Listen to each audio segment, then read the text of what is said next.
Under the blood moon's unyielding gaze, the snow wept crimson for the wolfless ones cast into the void. Ilara's breath fogged the frigid air, each exhale a fragile rebellion against the mountain's merciless bite. The wind howled through the jagged peaks of the Frostfang Range, carrying echoes of distant yuvings that mocked her silence.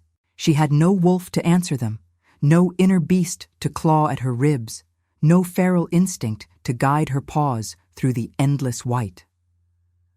Born Omega in a world that demanded fangs and fury, she was a ghost in her own skin, her body a vessel for dreams that never awakened. The rejection had come swift as a blade's kiss, during the mating game's fevered heart. The grand arena of Eldritch Pack, carved from ancient ice and lit by roaring bonfires, had pulsed with the raw scent of dominance and desire. Alphas from every corner of the northern realms gathered under the full moon's command, their eyes gleaming like polished steel as they circled the Omegas, offered up like tributes. Ilara had stood among them, her heart a storm of quiet hope, clad in a simple shift of gray wool that did nothing to hide the slender curve of her form or the pale vulnerability of her unmarked neck. But hope was a fool's currency in the games. The rules were etched in blood. Only the strongest paired, the wolfless discarded like chaff in the wind. Thorn Blackthorn, the Alpha King himself, tall, shadowed by the weight of his crown and the ghosts in his silver eyes, had presided over the chaos. His presence alone commanded the air, thick with the musk of power and the metallic tang of spilled blood from the earlier trials. Ilara had felt his gaze brush her once, a fleeting chill that stirred something deep in her hollow chest, but it passed like a winter gust. It was Ronan, the rival Alpha from the Ironclaw pack, who sealed her fate. Broad-shouldered and scarred from 100 battles, he had scented her lack during the ritual circle. "Wolfless," he snarled, his voice booming over the crowd's murmurs, lips curling in disgust. A barren branch in the forest of fate, the goddess spares no mercy for the empty. The pack erupted in jeers, the sound a thunder that drowned her pulse.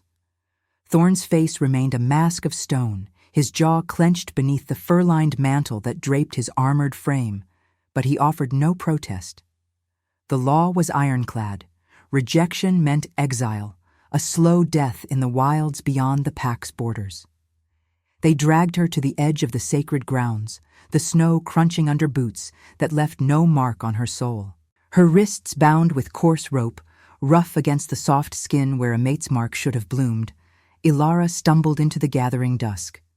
The wind tore at her hair, dark strands whipping like ravens' wings, and the cold seeped into her bones, numbing the ache in her chest. Behind her the fires of the games flickered like dying stars, casting long shadows that clawed at her heels.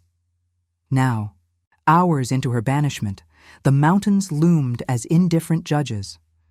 The path, if it could be called that, wound upward through a labyrinth of ice-sheathed pines, their branches heavy with frost that glittered like shattered diamonds under the moon's pale light.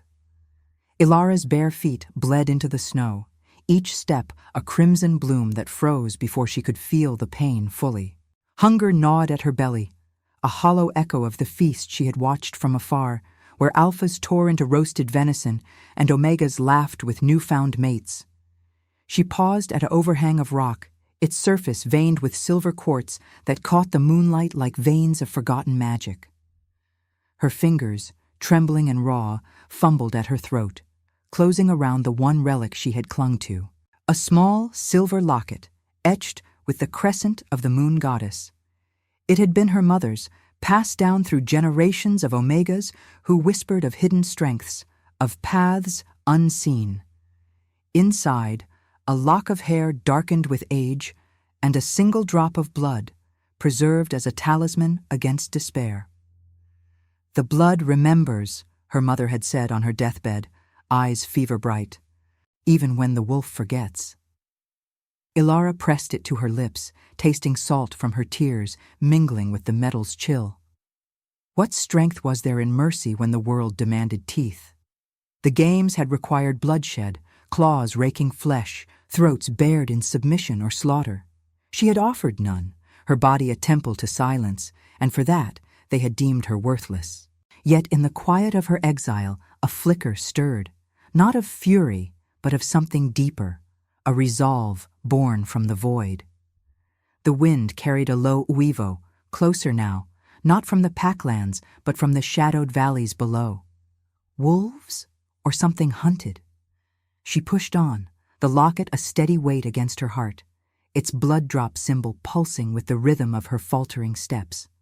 The snow deepened, swallowing her ankles, then her knees, as if the earth itself sought to claim her.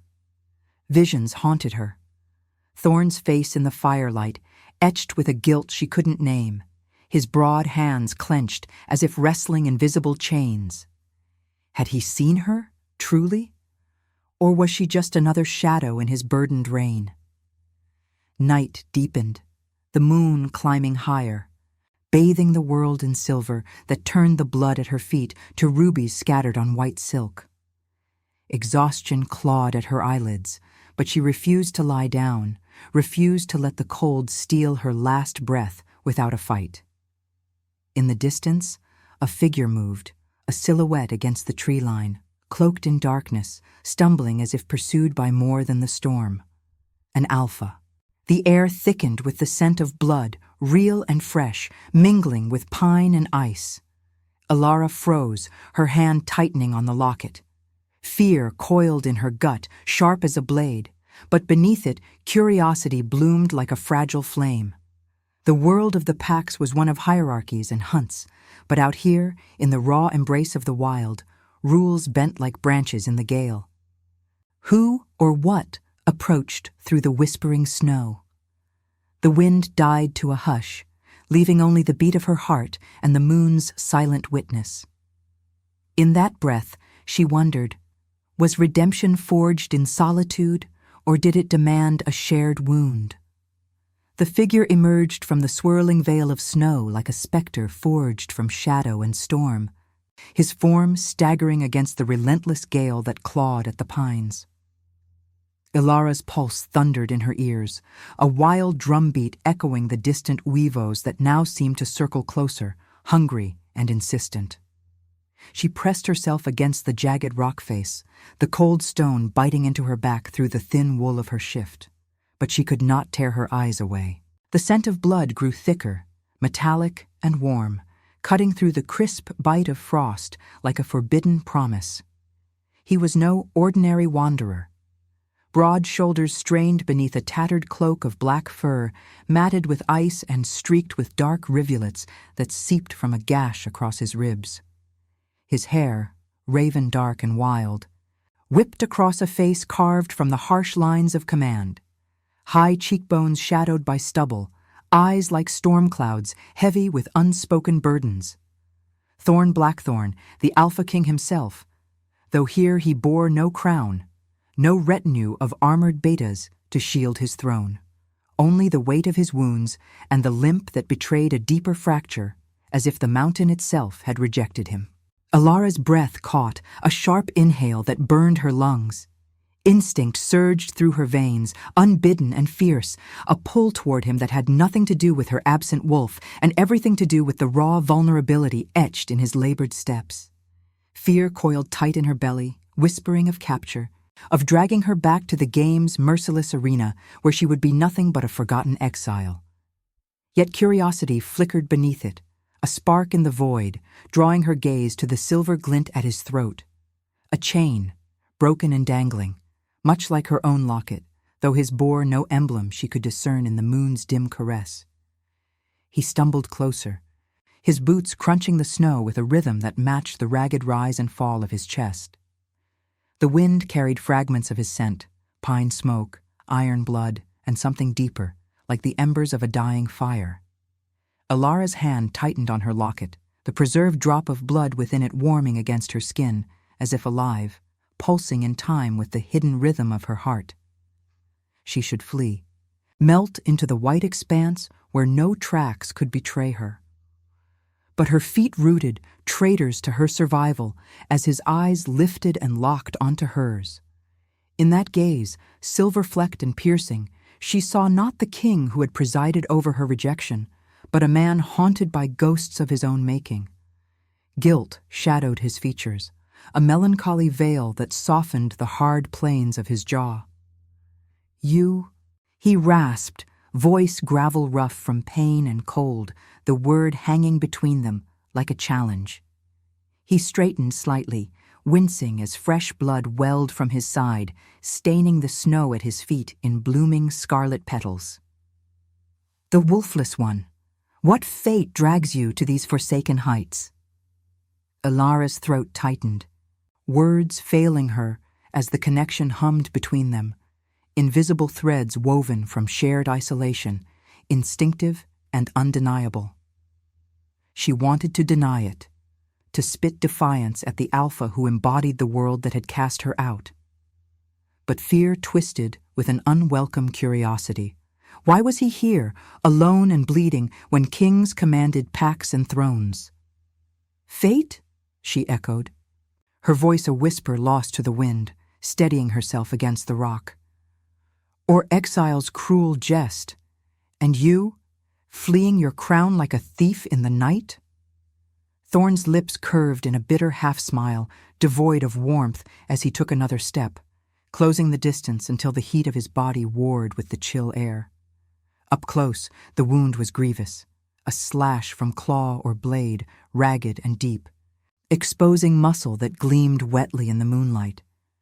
Yet he moved with a grace born of battles won and lost, his presence a gravitational force that tugged at her core. "Not fleeing," he murmured, eyes narrowing as if weighing her worth anew. "Hunted." The games turned to treachery. Ronan and his iron claws struck in the shadows, seeking my head to claim the throne. I slipped their noose, but not without cost. The weavos swelled again, closer now, a chorus of pursuit threading through the valleys like veins of malice. Ilara's skin prickled, the air thickening with the acrid tang of enemy wolves, betas loyal to the rival pack, their scents mingling with the storm's fury. She glanced over her shoulder, the path behind her, a treacherous descent into darkness, but Thorn's gaze held her, probing, as if sensing the flicker of empathy she tried to bury. This alpha, marked by guilt she could almost taste, like the faint echo of his inaction during her rejection, stirred something forbidden. Not desire, not yet, but a recognition. Wounds called to wounds, even across the chasm of hierarchy. "We cannot linger," he said, urgency sharpening his tone, though his voice softened as it brushed her, almost gentle. "They'll scent us both. Come with me, or go your way, but know the wilds claim the solitary swiftest." Ilara hesitated, the locket a talisman against her rising pulse. To aid him was madness, a tether to the world that had broken her. Yet denying the pull felt like betraying the blood that remembered, the quiet strength her mother had promised. With a nod born of fear and that insidious curiosity, she stepped forward, her hand brushing his arm in a fleeting touch that sent sparks through the cold. His skin burned beneath her fingers, fever-hot, and for a heartbeat, their eyes met in silent accord. A bond forged not in passion, but in the shared shadow of survival. They moved together into the deepening night, the snow swallowing their tracks as the Uivos bayed behind. Thorn led her to a narrow crevice in the rock face, a hidden cleft veiled by overhanging ice that glittered like frozen tears under the moon. He pressed a hand to the entrance, his blood smearing the stone in a crimson sigil, and gestured her inside. The cavern beyond was a womb of shadow, its walls veined with quartz that caught the faint lunar glow filtering through cracks above. A small fire pit lay at its heart, ringed by charred bones from some forgotten occupant, and the air held the musty scent of earth and ancient secrets. Ilara slipped past him, the warmth of his body lingering like a ghost as she knelt by the pit, striking flint from a loose stone until sparks caught on gathered tinder. Flames bloomed, fragile at first, then steady, casting dancing shadows that played across Thorn's face as he slumped against the wall. He watched her, silent, the guilt in his eyes deepening as he unwound a strip of cloth from his cloak to bind his wound. Blood seeped through his fingers, a vivid red against the gray of his skin, mirroring the drop in her locket, a symbol of legacies stained and unbroken. In the fire's glow, empathy stirred, unbidden. She saw the king not as a tyrant, but as a man chained by duty, his melancholy a mirror to her own exile's ache. "Why help me?" she asked softly, the words escaping as she tore a hem from her shift to offer him, her hands trembling not from cold, but from the intimacy of the act. Thorn's gaze met hers over the flames, the connection solidifying, thread by thread. "Because even kings know isolation's bite," he replied, voice low and resonant. "And you carry a light they could not see." The weavos echoed outside, muffled but relentless, as the storm raged on. In that fragile refuge, walls of ice and fire holding the world at bay, the first vines of their bond took root, not in love's blaze, but in the quiet mercy of shared wounds. And now, I invite you to leave a trace of your presence in the comments. Tell us where in the world you're watching from, and the exact hour you hear this story. We wish to know how far these northern confessions travel, and at what moments of the night they find you. The fire's tentative glow painted the cavern walls in hues of amber and shadow, a fragile barrier against the storm's fury that rattled the ice above like the bones of forgotten gods. Ilara sat cross-legged on the rough stone floor, her knees drawn close to capture the warmth, though it did little to thaw the chill that had settled deep in her marrow. The air was thick with the scent of smoldering pine and the coppery tang of Thorn's blood, a reminder that safety here was as illusory as the moon's reflection on snow.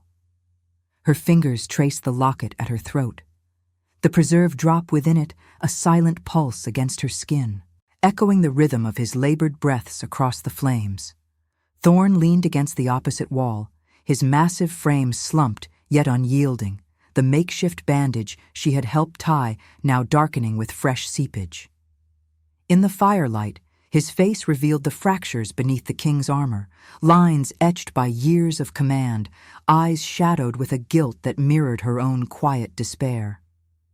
He had not spoken since her question hung unanswered, but his gaze lingered on her, not with the predatory hunger of the games, but with a melancholy curiosity that tugged at the threads of her resolve.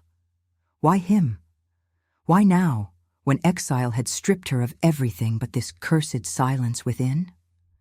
Outside, the weavos grew bolder, weaving through the wind like threads of malice, the iron-claw betas closing in on their trail. Ilara's heart quickened, a flutter of fear that had nothing to do with her absent wolf and everything to do with the man before her.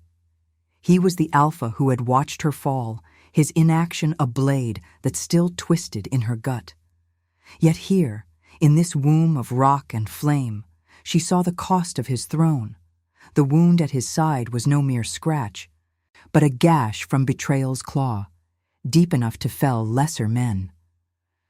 Ronan's treachery had turned the mating games into a slaughter, and Thorn, the ethical king who valued pack law above brute conquest, had become the prey.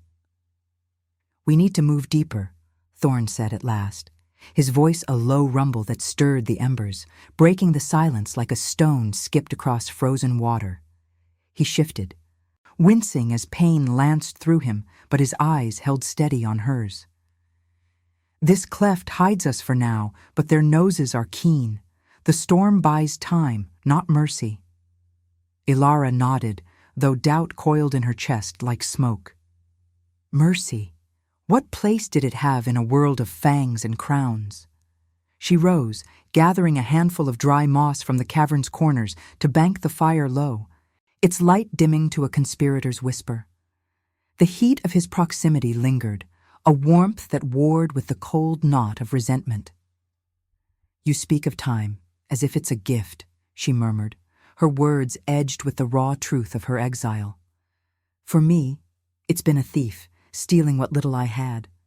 Why should I trust the wilds with you when your pack deemed me nothing? Thorn's jaw tightened, the fire casting flickering shadows across the scar that bisected his left brow, a mark from some ancient battle, silvered by time and moonlight. He met her gaze, unblinking, the silver flecks in his eyes catching the glow like stars trapped in storm clouds. "Because I see the lie in their judgment now," he admitted, voice rough with the weight of confession. "The games demand blood. Yes, submission carved in flesh. But your silence isn't weakness. It's a strength they fear, one that doesn't roar but endures. I failed to see it then, bound by duty's chains. Guilt is my shadow, Ilara, heavier than any crown." The admission hung between them, intimate as a shared breath, stirring something unbidden in her core. Empathy bloomed, tentative and warm, like the first thaw after endless winter. She wanted to deny it, to cling to the anger that had fueled her steps through the snow, but his words resonated with the locket's quiet promise, the blood that remembered, unyielding even in silence. Outside, a howl pierced the gale, closer, accompanied by the crunch of paws on ice, the scent of wet fur and aggression seeping through the crevice like poison.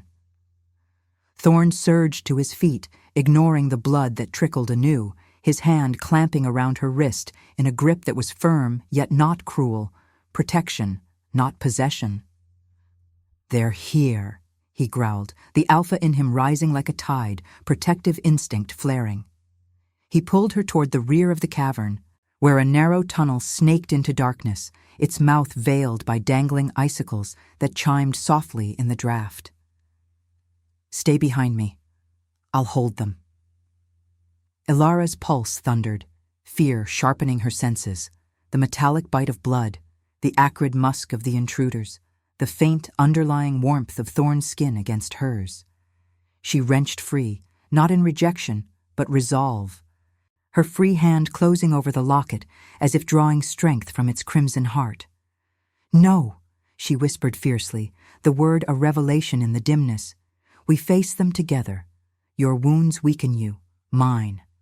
Mine are the kind that don't bleed out." He paused, surprise flickering in his eyes, but there was no time for protest. The crevice shuddered as a massive form lunged through, a beta from the Iron Claws, snarling, fur matted with snow, yellow eyes gleaming with feral hunger. Claws scraped stone, and the beast barreled forward, jaws snapping at the air where Thorn stood. The king met it with a roar that shook the cavern, his body a blur of motion despite the pain, slamming into the wolf with the force of tempered steel. They tumbled in a tangle of fangs and fists, blood spraying in an arc that caught the dying firelight, vivid red against the gray stone. Ilara's breath hitched, instinct guiding her where no wolf ever had. She grabbed a jagged shard of quartz from the floor, its edge sharp as retribution, and circled wide. The beta's flank was exposed in the frenzy, and she struck, not with rage, but precision born of survival's clarity, slashing deep into the tendon behind its hind leg. The wolf yelped, staggering, and Thorn seized the moment, his hands locking around its throat in a crush that silenced its thrashing. Blood pooled, warm and slick, mingling with the drops from his own wound, a shared sacrament under the cavern's hidden moon. More howls echoed from without, but the storm's roar drowned them, buying precious seconds. Thorn rose, panting, his eyes locking on Ilara's with a new intensity. Gratitude laced with awe, the bond between them forging tighter, empathy transmuting into something unbreakable. "You fight like the goddess herself," he breathed, reaching out to steady her, his touch lingering on her shoulder, heat seeping through the chill fabric of her shift. She met his gaze, the locket warm against her chest, its blood symbol thrumming with the echo of their victory. In that moment, amid the scent of spilled life and smoldering embers, she felt the shift. Not love's sudden blaze, but a tether of mutual salvation, where her silence amplified his strength, and his guilt found mercy in her unyielding quiet. Yet doubt whispered, could this alliance endure the dawn, when thrones and exiles demanded their toll? The tunnel beckoned, dark and promising, as the distant Uivos faded into the wind's lament. Together they plunged deeper, the cavern's secret swallowing them whole, two wounded souls weaving fate from the threads of blood and fire. The tunnel swallowed them like the maw of some ancient beast, its walls pressing close with the chill breath of the underworld, veined quartz pulsing faintly under the scant light that filtered from above. Ilara's footsteps echoed softly behind Thorn, each one a measured defiance against the darkness that clawed at her edges. The air grew thicker, laced with the mineral tang of deep earth and the lingering metallic bite of blood. His, the beta's, and now hers, a shallow cut on her palm from the quartz shard that wept crimson in rhythmic drops. The locket at her throat swayed with her motion, its hidden blood drop warming against her skin, as if stirring from a long slumber, attuned to the quickened beat of her heart. Thorn moved ahead with predatory caution, his broad silhouette a shield in the gloom, though his limp betrayed the toll of his wounds. The bond between them hummed, no longer a fragile thread but a cord woven from the cavern's violence, empathy forged in the heat of survival, where her quiet precision had turned the tide. Yet resentment lingered in Ilara's chest, a cold ember amid the warmth of their alliance. He was the king who had let her fall, his guilt a crown he wore in silence, and she wondered if this refuge was merely another exile, deeper and more intimate. The distant Uivos had faded, muffled by layers of stone, but the storm's low rumble vibrated through the rock, a reminder that pursuit was merely paused, not ended. They emerged into a wider chamber, a hidden sanctum where the tunnel widened into a natural vault, its ceiling cracked open to the night sky like a fractured skull. Moonlight spilled through, silver and unforgiving, bathing the space in ethereal glow that turned the frost-kissed floor to a mirror of stars. At the center stood a pedestal of weathered ice, etched with runes that glowed faintly blue, marks of the moon goddess, ancient wards against the uninitiated. The air here hummed with something sacred, a spiritual weight that pressed on Ilara's soul, stirring the void where her wolf should have raged. She halted, breath fogging in the sudden clarity, her hand instinctively rising to the locket as a strange heat bloomed within it, spreading through her veins like liquid fire. Thorn turned to her, his silver eyes catching the lunar light, deepening the melancholy lines of his face. "This place, it's a forgotten temple," he murmured, voice echoing softly off the walls, laced with reverence and weariness. Legends speak of it as the heart of the Frostfang, where exiles sought the goddess's whisper, but few find it, and fewer still survive what it reveals. He stepped closer to the pedestal, his fingers tracing the runes, but winced as fresh blood seeped through his bandage, dripping onto the ice with a sizzle that steamed faintly. The scent of it filled the chamber, rich and vital, mingling with the crisp purity of snow that drifted in on the wind. Ilara felt it then, a pull, not from him, but from the blood itself. Her palm stung where the cut wept, and without thought she pressed it to the locket, the silver warming as if kissed by flame. Visions flickered at the edges of her mind, unbidden and sharp, paths unseen weaving through the mountains like veins of silver, hidden trails that dodged the Ironclaw's snares, shadows of betrayal in the packlands, Ronan's smirk amid the game's fires, and deeper still, a crimson thread binding her to Thorn, pulsing with destiny's inexorable rhythm. The void within her, once a curse of silence, cracked open, not with a wolf's howl, but with a clarity that burned, her senses expanding to taste the air's secrets, to feel the earth's hidden currents as if they were her own breath. She gasped, stumbling forward, her free hand clutching Thorn's arm for anchor. The contact ignited something profound. His blood called to hers through the locket, the preserved drop within it awakening like a dormant star. "The blood remembers," she whispered, her mother's words manifesting as truth, her voice steady despite the tremor in her limbs. Images flooded her. Thorn's past, etched in guilt. A queen lost to treachery years ago, her death the wound that shadowed his reign, a curse of isolation that no mate could lift until the goddess sent a pathfinder, one whose silence hid the sight to guide kings through moral tempests. Ilara's eyes widened, locking onto his, the revelation crashing over her like a wave of thawed ice. She was no barren Omega. She was the key, her wolfless state a veil for this gift, the ability to illuminate paths of redemption, to reveal truths veiled by power's deceit. Thorn's breath hitched, his hand covering hers on his arm, the heat of his skin a forge against her chill. In her gaze, he saw it mirrored, the weight of his failures, the throne stained by inaction, and now the hope that her light could cleanse it. "What do you see?" he demanded softly, urgency threading his tone, though fear lurked beneath, the ethical king confronting the spiritual unknown. His free hand rose to his throat, where his broken chain dangled, its empty clasp a echo of her locket's fullness. The bond between them surged, instinctive and profound, her gift bridging the chasm of their worlds, turning curiosity into certainty. "Paths," Ilara breathed, her voice gaining strength as the chamber's runes flared brighter, responding to her touch. "Yours diverges here, from war's bloody crown to mercy's quiet throne. Ronan's betrayal is but the first shadow. The pack fractures under greed, but you can heal it if you choose compassion over conquest. And she faltered, the weight of it pressing on her chest, the locket now hot as embers. "I'm the Pathfinder, the one your legends whisper of, the wolfless Omega who sees what alphas blind themselves to, but it demands blood, mine, yours, to seal the way." He searched her face, the melancholy in his eyes fracturing into awe, then resolve.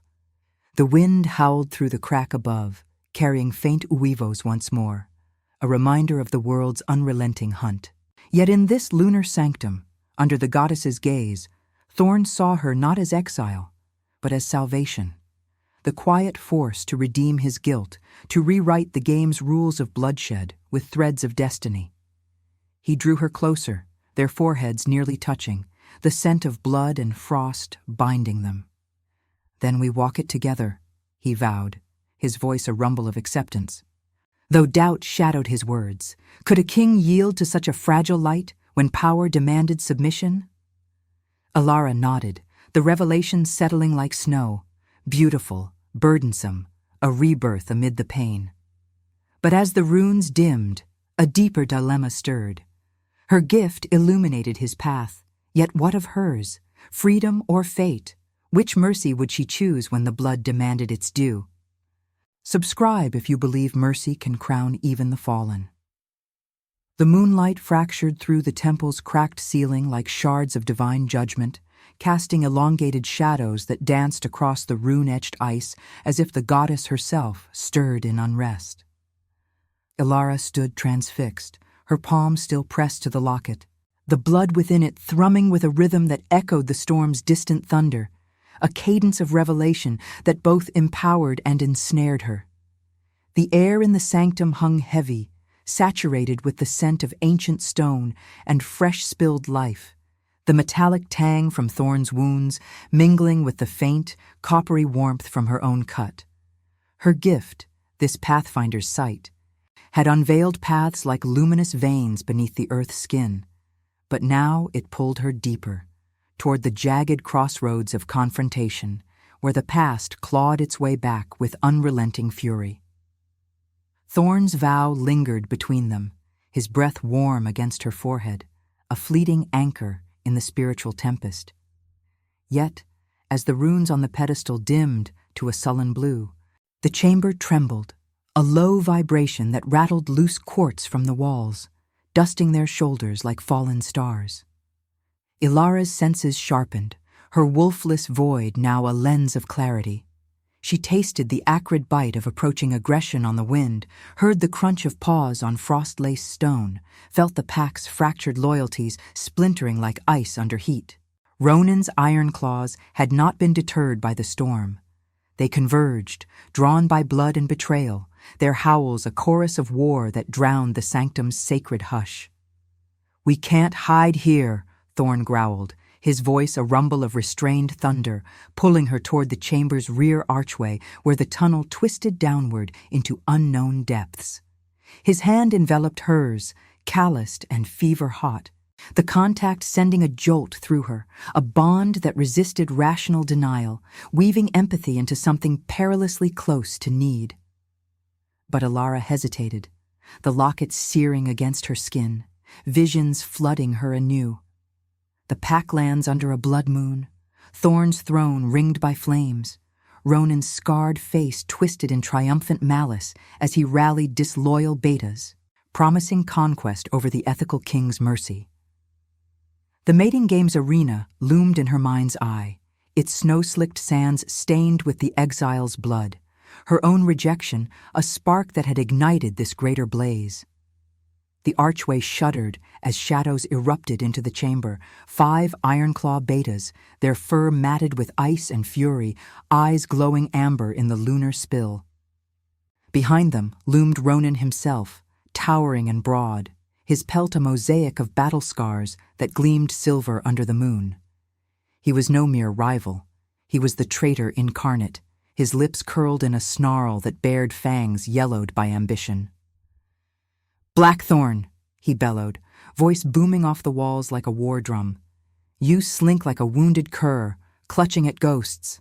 The game's crowned the strong. Your time of soft decrees ends here. Yield the throne, or we'll carve it from your hide." Thorn stepped forward, positioning his body as a bulwark between Alara and the pack, his silver eyes hardening to steel despite the pallor creeping across his features. Blood trickled from his side, staining the frost at his feet in dark rivulets that steamed faintly against the cold. "Treachery doesn't forge crowns, Ronan," he countered, his tone laced with the melancholy weight of a king who had long wrestled duty's chains. "It shatters packs. The goddess demands balance, mercy tempers the blade, or all bleed into oblivion."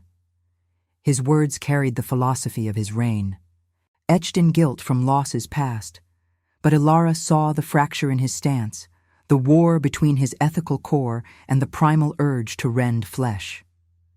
Ronan laughed, a guttural sound that echoed like cracking ice, his gaze sliding to Alara with predatory disdain. "And this? The wolfless scrap you drag from exile? She changes nothing, a barren whisper in a world of roars." His betas circled, low growls vibrating the air, their sense a miasma of sweat and bloodlust that clawed at Alara's throat. She felt exposed, the locket's heat a defiant pulse against the chill of their judgment, her gift illuminating the moral precipice. Ronan's path led to war's crimson tide, packs splintered and drowned in endless strife. Thorns offered rebirth through forgiveness, but it demanded he spare the traitor, risking all for compassion's fragile light. The first beta lunged, a blur of claws and teeth aimed at Thorn's flank. He met it with a savage twist, his fist connecting with bone in a crack that reverberated through the chamber, sending the wolf sprawling into the pedestal. Sparks flew from the runes, blue fire licking the air, and Ilara's vision surged, paths branching like lightning. Strike Ronan now and fuel the cycle of bloodshed. Hold back and invite the pack's fractured soul to witness redemption. Her hand tightened on the locket, blood from her palm smearing its surface, and she stepped forward, voice cutting through the fray like a blade of moonlight. "Enough," she commanded, the word amplified by the sanctum's power, resonating in their minds as an instinctive pull, her pathfinder's gift weaving threads of clarity amid the chaos. The betas faltered, ears flattening, as if her silence had finally found its howl, not in fury, but in unyielding truth. Ronan whirled on her, confusion twisting his snarl into something almost human. "What sorcery is this, exile? Thorn glanced back, awe and fear mingling in his gaze, his body taut between protection and the choice she forced upon him. Ilara met Ronan's eyes, the locket now a furnace against her chest, its blood symbol binding her to this moment of judgment. "The games required blood, but blood remembers," she said, her voice steady, poetic in its tragedy. "You've betrayed not just a king, but the pack's heart. Greed's shadow devours all. Yield, Ronan, and find mercy in submission, or cling to power and become the exile." The words were her gift's revelation, paths laid bare. Forgiveness could heal the fracture, uniting the packs under Thorn's ethical rule. War would claim them all, freedom's illusion shattered by chains of vengeance. Ronan hesitated, his betas shifting uneasily. The moon's light gilding his scars in silver accusation. Thorn's breath came ragged, his hand hovering near her shoulder, the bond between them a live wire.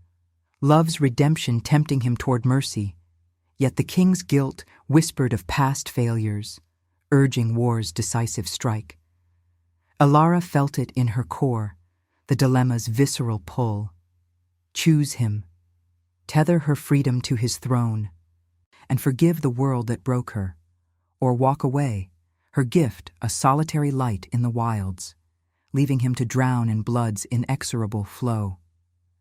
The chamber fell silent, save for the wind's mournful sigh through the cracks, howls distant now, as if the goddess held her breath. Ronan's claws flexed, eyes darting between them, the traitor's ambition warring with the instinctive awe her presence evoked. Thorn turned to her fully, his silver gaze searching, the weight of choice pressing like the mountain's crush. "Ilara," he murmured, voice breaking on the edge of plea. "Mercy or war? What path do you see for us?" In that suspended heartbeat, amid the scent of blood and frost, Ilara realized the true judgment was hers. Love as proof, not prize, demanding she sacrifice isolation for the fragile hope of shared rebirth. But as Ronan's snarl rebuilt, the precipice loomed. Freedom's cold embrace or the warmth of a king's shadowed heart? The locket burned, blood calling to blood, and the night awaited her verdict. The sanctum's fractured moonlight wove a tapestry of silver and shadow, each beam a thread in the loom of destiny, pulling Ilara toward the precipice where choices bled into eternity. Ronan's snarl hung in the air like a frayed banner of ambition, his betas frozen in the grip of her words, their amber eyes flickering with the unease of beasts sensing a shift in the wind. The locket at her throat burned fiercer now, its crimson heart a forge of revelation, the preserved blood within it pulsing in harmony with the fresh wounds that marked this holy ground. Thorn's gash, her palms sting, the beta's spilled life steaming on the ice. The scent of it all enveloped her, iron-rich and primal, laced with the crisp bite of frost and the faint sacred incense of the runes that still hummed faintly, as if the moon goddess herself leaned close. Breath held in anticipation. Ilara's gaze locked with Thorn's, his silver eyes a storm of vulnerability, the king's melancholy etched deeper by the weight of this moment. Mercy or war, the paths her gift illuminated branched like lightning across her mind's vast canvas. Ronan's submission could mend the pack's fractures, forging unity from betrayal's ashes, but it demanded Thorn's restraint, a sacrifice of vengeance for the fragile crown of compassion. War would claim swift victory, his claws rending the traitor in a crimson symphony. Yet it would drown the realms in endless strife, her own rebirth chained to a throne built on bones. Freedom whispered to her, a solitary trail vanishing into the wilds, where her pathfinder's sight could guide only herself, leaving him to the ghosts that haunted his reign. But love, that resisted flame, flickered insistent, not a reward, but a proof, demanding she weave her silence into his guilt, healing the wound that mirrored her own exile. The wind howled through the ceiling's cracks, carrying distant weavos that swelled like a dirge, the iron claw's reinforcements closing the noose. Ronan's claws scraped the stone, his massive form tensing for the leap, ambition's fire blazing in his eyes. "Choose, Blackthorn," he spat, voice a gravel thunder that vibrated the pedestal, "or let the wolfless witch decide your fall." His betas growled low, circling tighter, their fur bristling with the metallic tang of readiness, shadows elongating under the moon's unblinking stare. Thorn's hand tightened on her arm, not in command but plea, his body a bastion of heat against the encroaching cold that clawed at her bones. In his touch, she felt the depth of his fracture, the queen's death years ago, a betrayal that had scarred his soul deeper than any blade, cursing him to isolation until the goddess sent one whose quiet pierced the roar. Her gift had unveiled it all. She was his redemption, the Omega born to heal the Alpha's hidden wound, not through submission, but shared rebirth. Yet the choice tore at her, visceral as the blood's warm trickle down her wrist, mingling with his on the frost-slick floor in a union of scarlet sigils. To walk away was freedom's illusion, a cold eternity of paths unseen. To bind with him was sacrifice. Her independence yielded to the pack's maw, but in Mercy's light, a cure for them both. "No more blood for thrones," Alara whispered, her voice rising like moonlight on snow, steady and luminous, amplified by the locket's thrum. She stepped forward, breaking Thorn's hold, her presence a quiet storm that stilled the beta's growls. The runes flared once more, blue fire licking the air, and her sight poured forth, not as command, but revelation, visions cascading into Ronan's mind, his own path of conquest crumbling into pyres of fallen packs, mates torn asunder, the game's arena a graveyard under endless moons, contrasted with submission's glow, a reformed realm where strength bowed to wisdom, his scars honored in a pack healed by the king's ethical flame. See it. "Ronan, the blood you crave devours its own. Yield and live as brother, not enemy. The goddess offers rebirth, not chains." Ronan staggered, his snarl fracturing into a guttural whine, the weight of truth bowing his shoulders as if the mountain pressed upon him. His betas whimpered, instincts warring with the clarity she wove, one by one dropping to haunches in instinctive submission, eyes averted from the lunar glow that crowned her. The traitor met her gaze, conflict raging in his scarred visage, then lowered his head, massive frame trembling as pride shattered like ice under spring's thaw. "Mercy! For the pack," he rasped, the words a surrender forged in the sanctum's spiritual fire, his claws retracting as the bond of old loyalties reknit under her light. Thorn exhaled, a ragged sound of awe and release, his guilt's shadow lifting like mist before dawn. He turned to her, drawing her close, his arms encircling her waist with a tenderness born of profound gratitude, the heat of his body a balm against the chamber's chill. Their foreheads touched, breaths mingling in the sacred hush, the locket pressing between them like a shared heartbeat. "You changed the rules," he murmured, voice thick with emotion, silver eyes shimmering with unshed tears. "Not with fangs, but with sight. You've healed what I thought forever broken, my wound, the pack's soul. If you'll have this humbled king, Alara, let us walk the path together. Love as proof, redemption as our crown." Tears traced her cheeks, warm against the cold, as the bond sealed, not in passion's blaze, but quiet union, her silence amplifying his strength, his melancholy finding cure in her unyielding light. The void within her filled, not with a wolf's roar, but a deeper rebirth, the pathfinder rising, guiding not just paths, but hearts from despair's grip. Ronan's pack rose, heads bowed in fealty, the weavos outside shifting from hunt to homage, the storm's fury ebbing as if the goddess approved. They emerged from the temple as dawn's first blush kissed the peaks, snowflakes swirling like confetti of renewal, the blood on the ground already freezing into crystalline patterns, symbols of wounds transmuted.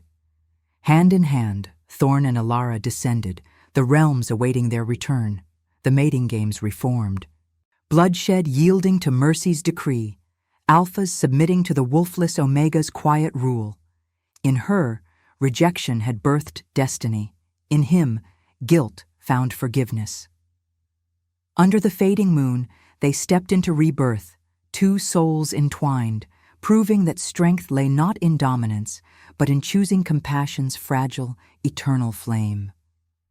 What is strength, if not choosing mercy amid the storm? The northern winds carried their story onward, a whisper of hope through the wilds. If your heart beat alongside ours, like, comment, and subscribe. Because every soul that joins our moon keeps the flame of redemption alive.